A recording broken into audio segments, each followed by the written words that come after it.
veliko čast in zadovoljstvo mi je, da vas lahko na tem mestu, tako prežetem z mejniki naše sodobne zgodovine in kulture, pozdravimo v našem slavnostnem jubileju 30. obletnici neodvisne in samostojne Banke Slovenije.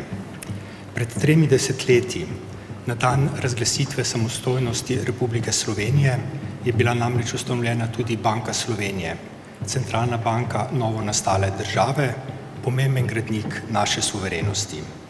Od tistega dne je naše temeljno vodilo poslanstvo za skrb za stabilnost cen, s tem pa soustvarjanje pogojev za razvoj Slovenije in blaginjo njenih državljanov.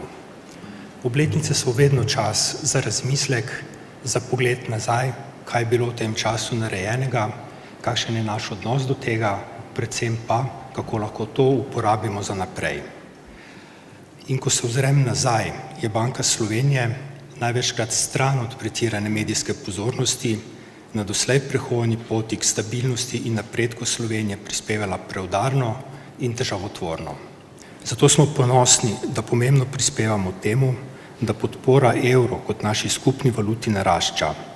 V zadnjih letih smo bili Slovenci med vsemi članicami evrskega območja ves čas med 3 največjimi podporniki evra.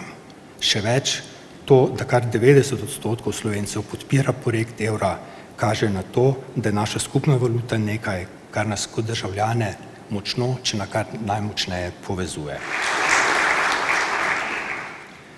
Sedaj pa k besedi vabim predsednika Republike Slovenije, gospoda Boruta Pahorja.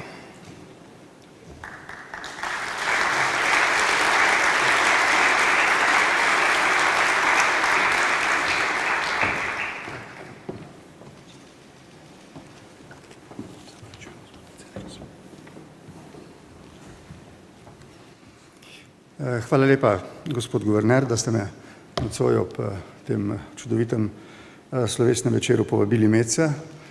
Prvi predsednik, gospod minister, podpredsednik državnega zbora, bivši guvernerji, drugi visoki gostje, spoštovane dame in gospodje. Letos obeležujemo 30. obletnico ustanovitve naše države. Osamosvojitev je bila izjemno kompleksen proces. Znotraj tega procesa je bila po moji oceni denarna osamosvojitev eden najuspešnejših projektov. Nocoj se s ponosom spominjamo prvega slovenskega denarja, tolarja, in delovanja Banke Slovenije, ki je v tem obdobju predstavljala zelo pomemben del finančnega, ekonomskega in socialnega življenja naše države. Najtežja naloga centralne banke je skrb za stabilen denar. Denar kot rezultanta različnih politik in prizadevanj v posamezni družbi je najboljši pokazatelj, kako se te politike med seboj dopolnjujejo in sodelujejo, ali ne. Stabilen denar je najbolj pravična socialna politika, kajti njegovo razvrednotenje v prvi vrsti najbolj prizadene najrevnejše, ki živijo na robu preživetja. Vsega tega se je že na začetku zavedala nova slovenska država, ki je pred svojo odločitvijo za samostojno pot doživela veliko razvrednotenje takratnega skupnega denarja, dinarja. Zgodovina inflacije v različnih državah povsod po svetu kaže popolnoma enako sliko.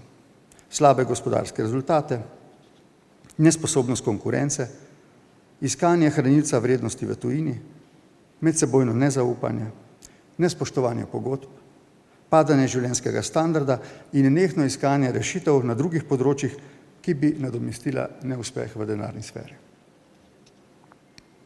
Zaradi takratnega nezaupanja, ki ga je povzročil ničvreden denar, so bile v svetu centralne banke kot izdajateljice in varuhine denarja hkrati spoštovane in kritizirane in tako je še danes.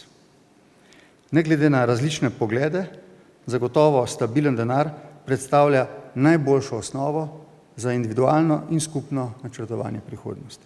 Še več, državljani demokratičnih držav potrebujemo zaupanje v lastno valuto.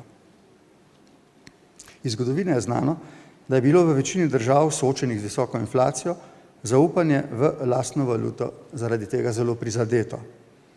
Cenovna stabilnost je v zadnjih 30 letih postopoma in globalno postala hkrati sinonim za neodvisnost centralnih bank in za dobro delujočo demokracijo. Pri tem je najpomembnejši koncept zaupanja, ki ga ni nikoli mogoče vsiliti, ampak vzpostaviti z dejanji in z medsebojnim spoštovanjem. Že dolgo je znano, da se na borzi zaupanja dobro unovčujejo le delnice pravega partnerstva, vse drugo gre v pozabo z nepomembno vrednostjo. Denar nima srca, dobro pa lahko vidimo, kot je nekdo rekel, le srcem. Za razglasitvijo samostojnosti in sprejetjem Ustave Republike Slovenije pred 30 leti je bil postavljen temelj za vzpostavitev vrste osrednjih institucij, nepogrešljivih za sodobno ustavno demokracijo. In mednje sodi tudi Banka Slovenije. Pomen teh institucij je nedvoumen, zaupanje v njihovo delo in spoštovanje pa ključnega pomena za uspešen demokratični razvoj.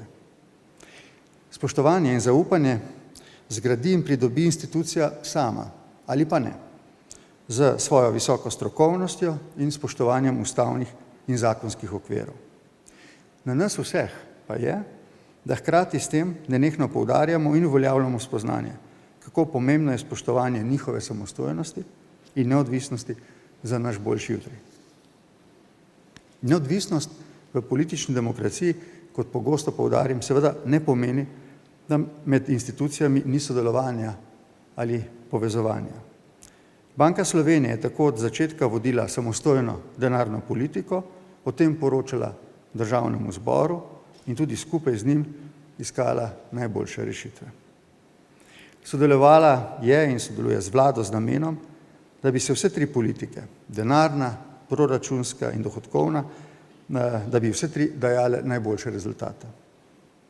V svetu banke, sestavljenim iz različnih strokovnjakov, je iskala in išče, preverja, kako posamezne odločitve v smeri stabilnega denarja delujejo na posamezne segmente družbe.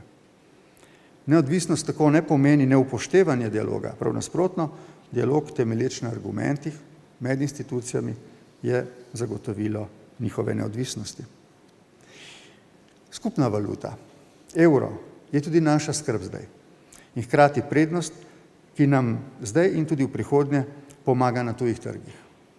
Ključne odločitve sprejemamo v Evropski centralni banki, kjer je naš glas v svetu guvernerjev prav tako pomemben kot od ostalih članov in na tej podlagi je komunikacija z domačimi udeleženci in centralno banko še toliko bolj pomembna. Na koncu, spoštovane dame in gospodje, mi dovolite, da dodam še naslednje. Sedanja pandemija je pred nas postavila nove preizkušnje, tako kot ves svet in vse nas tudi pred evropsko monetarno politiko. Evropska unija je prav zadnje leto konkretno pokazala, da tudi na tem področju razume solidarnost v okviru meja in odgovornosti vsakega od nas. Ob velikih količinah finančnih sredstev, ki jih generira Evropska centralna banka, se, kot je dejal že guverner, teda danes odpira vrsta novih vprašanj in skrbi, ampak sem prepričan tudi pametnih rešitev. Kako bo v prihodnje, na eni strani za naraščajočim javnim dolgom, na drugi strani z inflacijo, skratka, kako bo z našo prihodnostjo. Vse to najprej od vas, od vseh nas, zahteva dodatno previdnost, odgovornost, premišljene, a hkrati tudi učinkovite poteze in ukrepe. Vloga Banke Slovenije pri njihovem snovanju in izvajanju je zagotovo ključnega pomena.